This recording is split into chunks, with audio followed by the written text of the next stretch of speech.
Everyone, thank you so much for having my colleague Jez Roop and myself here. I wanted to just start off, and Jez Roop will respond to some of the questions around policy and advocacy that you may have. But just a little bit about myself. I am Anita Huberman. I am the president and CEO of the Surrey Board of Trade. I've been in this position for 16 years, but I've been with the organization for, well, now close to 30 years, 29 years. And I just wanted to tell you a little bit because of my history, because I think it's important to recognize that I applied to be president at the age of 32, and it was very uncommon for a South Asian female, young, to head a board of trade or chamber of commerce in this country. And I got the job, after several interviews. And I was the first South Asian female president of a Chamber of Commerce Board of Trade in Canada. So there are 430 of us in the country.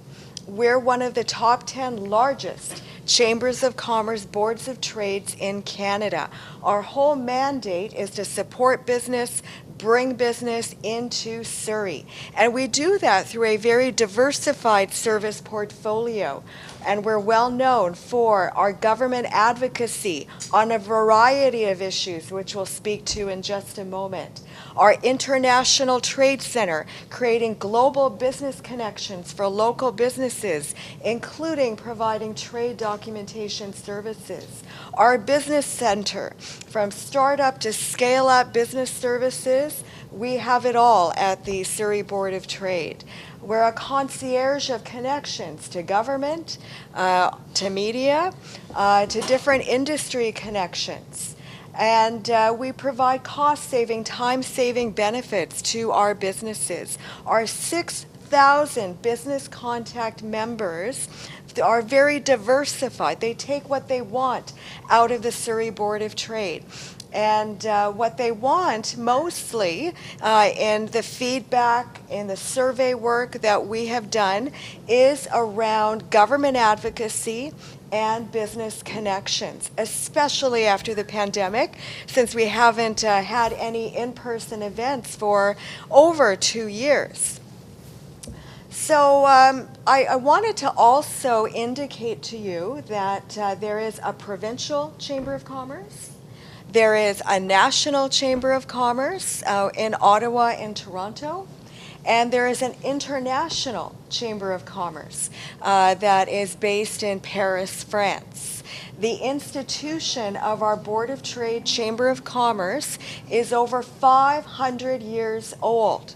And we in Canada, all of us chambers and boards of trades, we fall under the Federal Ministry of Economic Development, more specifically under the Board of Trade Act. But we're all not-for-profit organizations, and we're independent voices of business. So we don't receive any government funding for the work that we do. Everything is driven by sponsorship, any fee-for-service arrangements that we can arrange, membership, and any other ancillary services that we provide. And certainly, so I wanted to set the context for that because we're different from business improvement associations, which do exist in Surrey, and they're funded by an additional tax levy by the City of Surrey that they indicate onto a business within a certain geographic area. Now, let's talk about Surrey. Now, both Jez Roop and I were ambassadors of our city. Surrey is going to be the largest city in British Columbia. They say by 2050, but we believe it's going to be by 2030, at the latest 2035. Why? Because even during the pandemic, we grew by 1,200 to 1,400 people a month. We have significant migration interprovincially to British Columbia. And by 2050, there's 1.3 million people that are going to be moving into the Metro Vancouver region. And many of them will live, learn, work, and play in Surrey and in the South Fraser Economic Region all the way to Abbotsford. We have a third of our population is under the age of 19. We're a border city. We do a lot of work with Washington State, Oregon State, the state of California, and of course the provinces of Alberta and Manitoba and Saskatchewan to really ensure that the Western economic region is one economic region around the Cascadia Economic Corridor. And that's why we're advocating for and working with the province of BC, different senators in the United States to build a high-speed train between the U.S. With hopefully a stop in Surrey and then a terminus within Vancouver. Our philosophy at the Board of Trade is to ensure that transportation and education are the foundations of driving an economy, and then everything else flows from there, whether it's childcare, poverty reduction, countering homeless issues, the environment, climate change, taxation issues, finance issues that we're faced with, regulation. Everything, the whole foundation is around transportation, moving people, moving goods from point A to point B effectively and efficiently. And you know, a lot of our job is related to transportation and education. So one of the pieces around Surrey is we have the greatest number of manufacturers within British Columbia, right here in Surrey. 108 of our businesses serve the mining sector. We don't mine in Surrey, that's done up north and in other parts of the country. But we have the most number of forestry supporting companies. Forestry, for the most part, isn't done here, but we have the manufacturing capability within Surrey to do that. And that's why we've been leaders in terms of bridging the urban and the northern divide in terms of forestry legislation. We have the most number of newcomer and refugees within British Columbia that come to Surrey. Because of the, well, housing is not that affordable really in Surrey, but they do come here because there's also support services within our city. So we're focused on immigration policy, temporary foreign workers, PNP models, building trifecta economic partnerships between private and public education, and ensuring that there is business placements for them when they are trained. And we have a 90% employment sustainability rate with that, because all newcomers are looking for work. And we are facing a significant skill shortage, labor shortage, not only here within our province, but it's all over the world. One of the other pieces that you should know about Surrey is we are building a downtown core from ground zero, learning from all global examples. And yes, things are not perfect. You know, we still, as a growing city, we are facing homeless issues. We are facing an opioid crisis. We're still in the middle of a pandemic. We have businesses that are at risk as a result of inflation, interest rates, supply chain issues, workforce issues that are facing significant bottom line pressures. Not to mention taxation, which we always talk about to the BC government, to the federal government, and of course to our civic government. It is business that bears the burden of taxation on all fronts. And that's why we've been calling for a comprehensive review of all taxes. There has to be a better way, instead of constantly taxing businesses, really invoking administrative burden to businesses. There has to be a better way to do things so that businesses can focus on selling their product or their service, And we can focus on generating revenue for government so they can invest in our education, in our schools, in our roads, in our health care. One of the other really vibrant, exciting projects that we're involved in is our Surrey Health and Technologies District.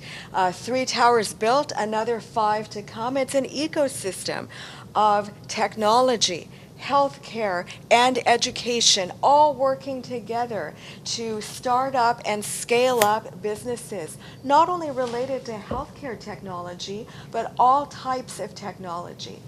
We have a very exciting announcement in September, which I hope all of you can come to on September 22nd. We'll be holding a press conference, and the announcement will be going out on Thursday about the future of the Surrey Board of Trade and the future of Surrey. And we're all very excited about it because Surrey, and I always say this to CJ when I see him, Surrey is an opportunity city for the young, for newcomers, and also for seniors, for our Indigenous communities. We have the most number of urban Indigenous within British Columbia right here in Surrey, and they are an economic development partner. So all of the nations, so we are on the traditional and unceded territory of our Coast Salish peoples. That's the Tawasin, Katzie, Coquitlam, and Semiahmoo, Inuit, and Métis peoples. But it goes further than that. It's provincial in terms of our partnerships and, of course, our historical understanding of First Nation peoples, and the culture is very important. And we, all of us, we have an Indian background.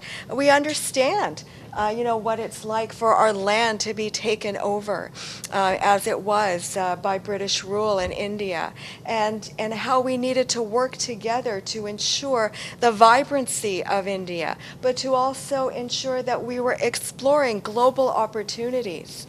And that's why our International Trade Center at our office is so important. We do work, of course, with the Consul General of India, and of course, there's 8 on-the-ground business association partnerships in India that we have made in our trade mission to India in 2011. But we have 30 different global partnerships, global links, whether it's Taiwan, Mexico, Vietnam, Philippines, etc. It's all over the world because we want to ensure that we are building trusted export and import opportunities for local businesses. No longer can we just operate as, just doing business within Canada. We're only a population of around 40 million. It's a very small market. Yes, our geography is wide and huge, but we need to be able to work together to leverage our economic assets. That's why we're also a part of Metro Vancouver, which is our regional government, and their economic development agency called Invest Vancouver, which is a consortium of 21 cities and the Tawasin First Nations to ensure that we are leveraging each city's strength.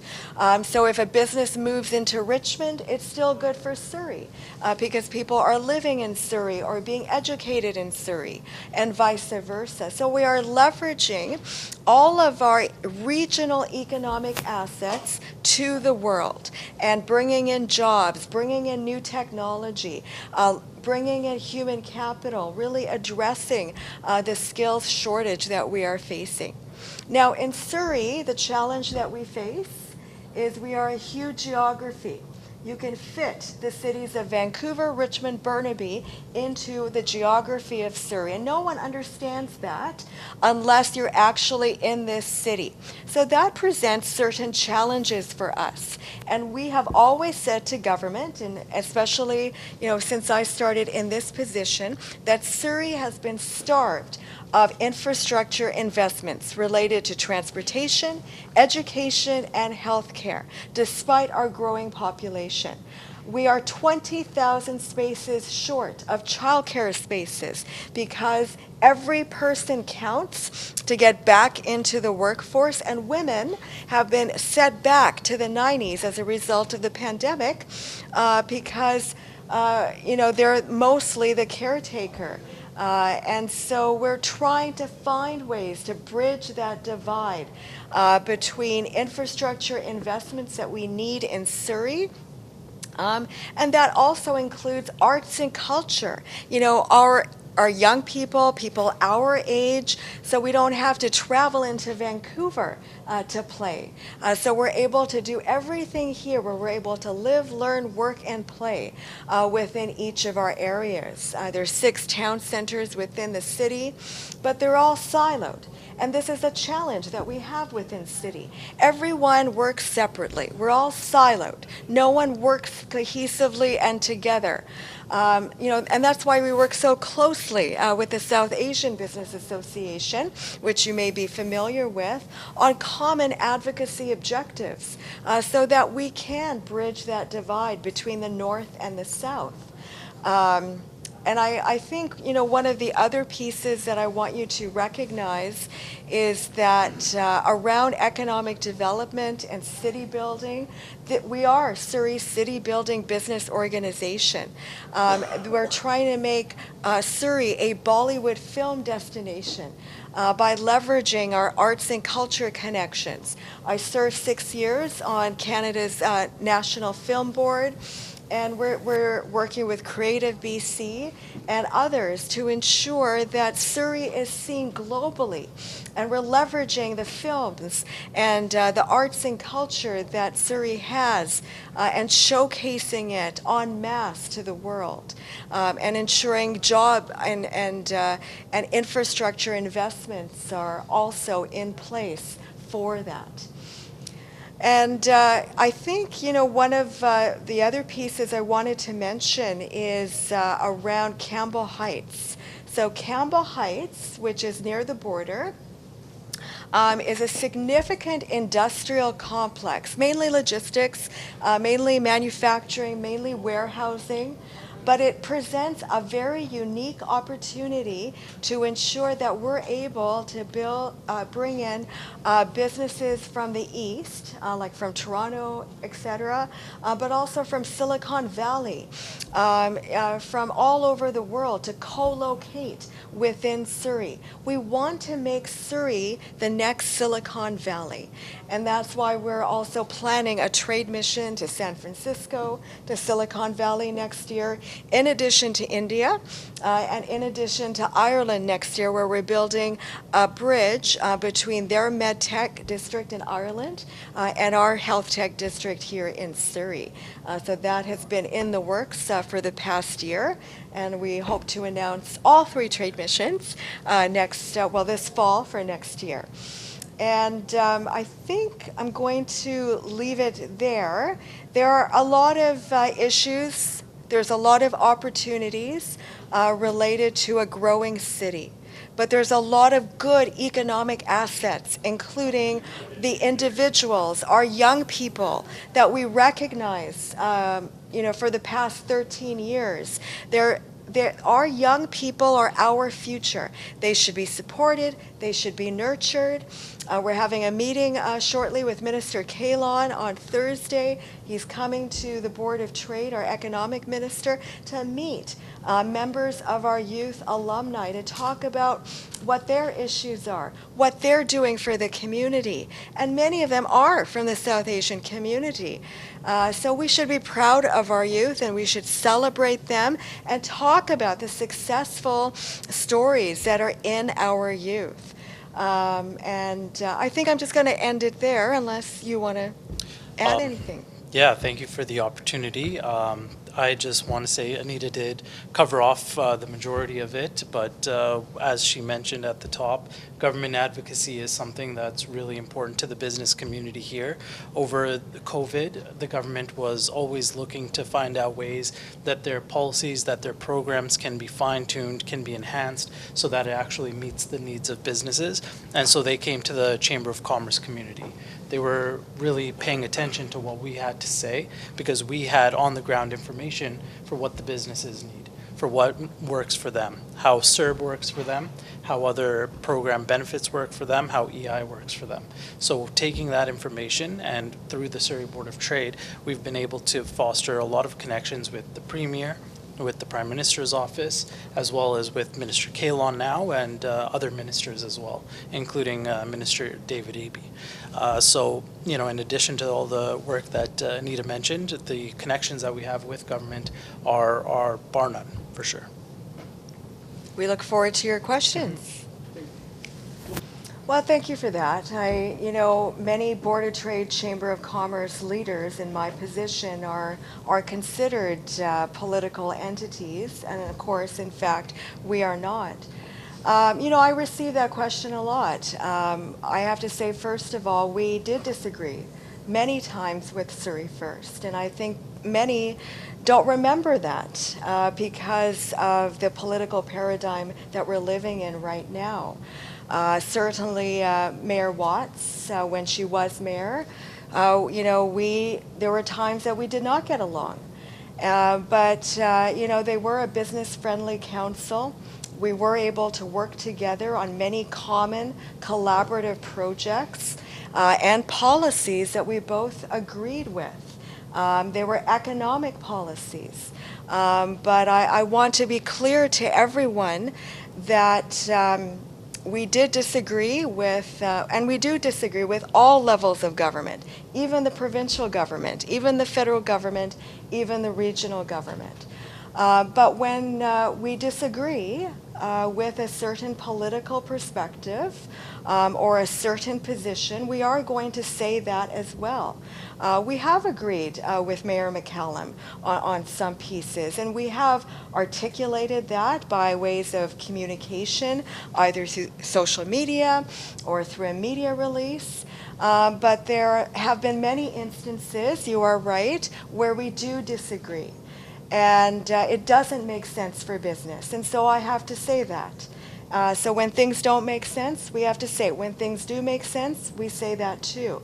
But in this political paradigm, from our perspective and our research, for the most part, these are not positive economic policies that our current civic political paradigm is engaging in. And that's fair. That's very fair. I mean, and certainly I have to say, I always say that development and our economic assets in our city, and I even say this to the media, are very positive. But yes, the police transition, our transportation infrastructure, I do have to say that that is being compromised. And those are the top issues of the day that media cover. They're not asking me about development right now. They're asking me about different issues that I need to respond to within a 2-minute media segment.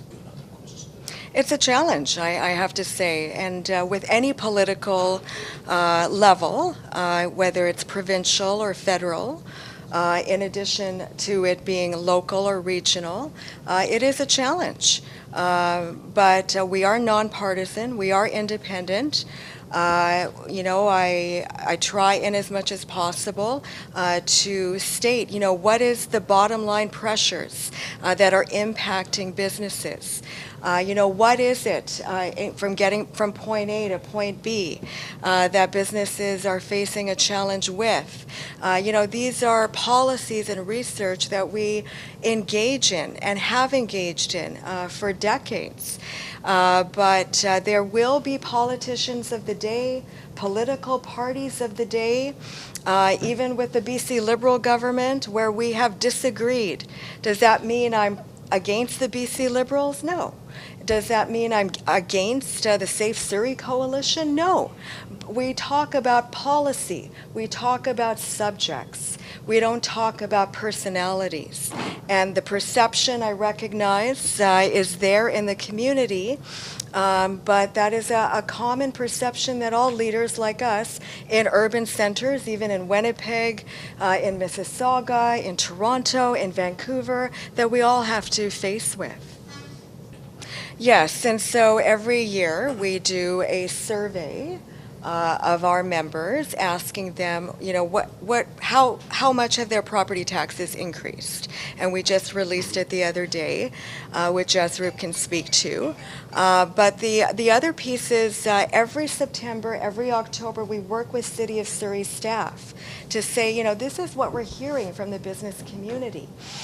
We need to have a comprehensive tax review. And we need a comprehensive service review. But and this is even, during Mayor Hepner, Mayor Watts' time, there's never really been the effort to do that. The burden of taxation is always to businesses, and the level of service to the businesses has never come on par. So it's been a challenge, and, we're still communicating that needs to be done. Even to the provincial government, even to the regional government. But absolutely, it's taxation is killing businesses. Absolutely. CJ, and I'll just respond to your comment about property taxes. We found that businesses, on average, for Class 6, had an increase of up to 22% between this year and last year alone. So that is a 22% increase for everyone's bottom line that they will likely have to push on to the customer. And then they will have to make a decision on, is it profitable, is it manageable to stay in the city to continue operations, or is it time to find another place to go that is more favorable towards business? And to Anita's point, in the discussions that we have with the City of Surrey every October, we release our red tape survey. And that is a survey assessing the level of red tape, the level of bureaucracy and burden placed on businesses by all levels of government, from federal, provincial, regional, and municipal. And we try to ask them, bottom line, how is this impacting your businesses? Well, majority of the time, things are getting more difficult, and it's not getting any easier. And so we have to try to continue to communicate that to all levels of government. And it's something that businesses do have to face on a day-to-day basis. But we have one survey a year to really showcase that. But we do what we can to put these facts, these figures in front of government to ensure that the business community is able to thrive in this city and to continue to grow. It was only 1,000 spaces, wasn't it? It was 1,000 spaces as far as I know. There's 20,000 that we need, but I think it was 1,000 that they announced at this time. So a couple weeks ago, we met with the Child Care Minister, Katrina Chen, at City Hall, actually. There was a combination of not-for-profit and private child care providers trying to figure out where we could innovatively fill that gap of the 20,000 child care spaces that we need in Surrey by utilizing school spaces, by utilizing the private sector, by utilizing City Hall, for example. We really need to fill that gap, and we haven't met that need. Surrey is the greatest need city in terms of childcare spaces. So we are still in a gap. We still need a solution for it. We met with Deputy Minister and Finance Minister Chrystia Freeland last year. She came to our office. And we advocated very strongly for a national $10 a day child care plan because when we first started advocating for it in 2008, everyone said to us, child care is not a business issue. It's not an economic issue. But finally, after years of advocacy, and especially during the pandemic, the federal government released their national child care program and their issuance of funds to the different provinces and territories. Is it perfect? No. Is it going to happen right away? No. But it is a pathway towards addressing some of our workforce challenges that we're facing. Now with Campbell Heights, South Campbell Heights, we actually did support the mayor and his team, we thought it was a good economic decision to ensure that we were able to attract more businesses to the undeveloped portion of southern Campbell Heights, which is in a regional growth strategy area, which is why it needed Metro Vancouver support. So we went to every mayor. We coalesced our Lower Mainland chambers and boards of trades to write letters in support of that Campbell Heights development. And by a narrow margin, it did pass.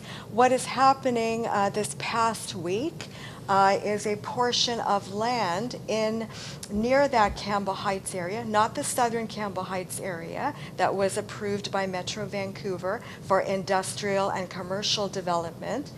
This piece of land on 19632 is owned by the federal government. Heppel's Potato Farm is currently growing potatoes, carrots, celery. It's about 13% of BC's food production is actually by Surrey farmers. But this piece of land is so important because it has, I think, 40% of BC's potatoes come from this piece of land. And I mentioned, Surrey is very large in its geography. We have these different climate zones. This piece of land is so important to have sustainable food production. So we're also very supportive of that being an agricultural food production piece of land. And we have advocated as such, supported the Surrey Farmers Institute. We've met with the federal government last year on this, but now finally we're seeing some local government support too. But it is the federal government that ultimately has to make a decision on that land.